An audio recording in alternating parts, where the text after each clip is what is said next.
Part 2, you will hear a woman giving information to visitors at a local cycling open day. First, you have some time to look at questions 11 to 15.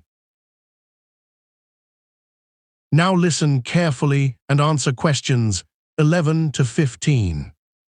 Good afternoon, everyone. My name is Lee Freeman, and I am the events coordinator for the Millbrook Cycle Hub.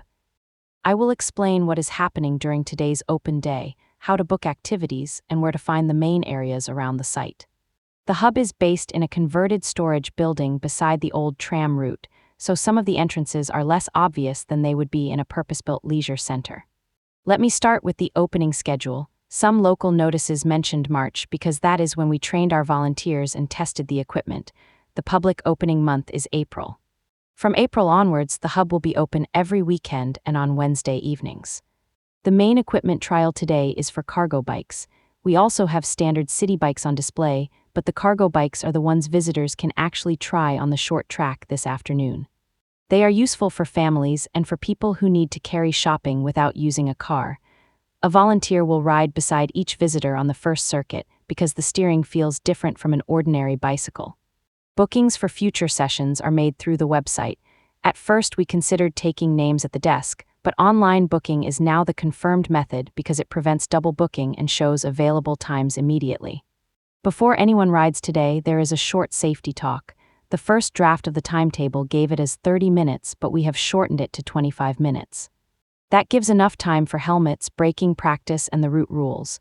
We will not cover advanced road positioning today. The aim is simply to make visitors confident enough to try the equipment safely. Before you hear the rest of Part 2, you have some time to look at questions 16 to 20. Now listen and answer questions 16 to 20. Now let me describe the layout so you know where to go.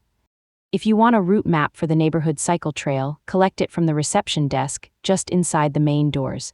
Staff there can also explain which roads have protected cycle lanes.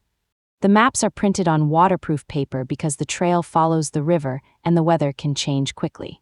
The puncture repair demonstration is in the repair tent. It is not in the old pump house, although that building is where we store the tools overnight. If you would like to practice slow riding and tight turns, go to the skills track. You may see volunteers near the repair tent, but the riding practice itself happens on the marked track behind the cones. Children who are joining the short treasure ride need a wristband. These are available at the Riverside Gate, not at the reception desk, because the ride starts outside by the path. Finally, anyone interested in volunteer shifts should go to the Café Terrace after this talk. I will be there with the sign-up forms. Please do not queue at the reception desk for that, as they are dealing only with visitor questions. Volunteer roles include greeting visitors, checking helmets, and helping with simple maintenance, so you do not need to be an expert cyclist.